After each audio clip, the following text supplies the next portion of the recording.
देतील काँग्रेस प्रणित परिवर्तन आघाडीचे 20 नगरसेवक भाजपच्या गळाला लागल्याची चर्चा आहे।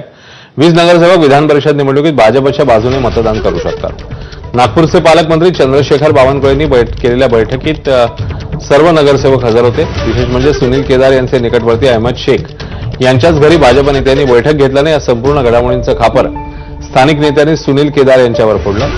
वर्षभराआधी बुटीबोरी नगरपरिषद निवडणुकीत काँग्रेस नेते सुनील केदार यांनी स्थानिक समीकरण बघता काँग्रेस पक्षाचं पंजाब चिन्ह गोठवून परिवर्तन आघाडीच्या आरी चिन्हावर काँग्रेसचं पॅनल लढवलेलं।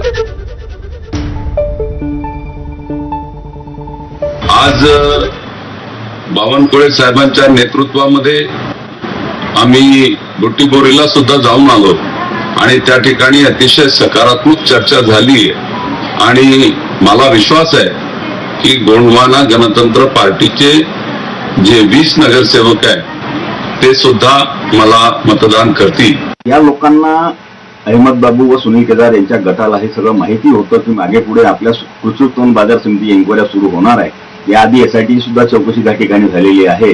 त्या धाकामुळे या लोकांनी बुट्टीबोरी नगर परिषदच्या निवडणुकीत पंजाब फ्रीज करून त्या ठिकाणी सगळे लोक, काही बीजेपीचे लोक हाताशी पकडून यांनी पॅनल टाकून त्या ठिकाणी निवडणूक लढण्याचा प्रयत्न केला आणि त्या ठिकाणी पंजाब फ्रीज केला।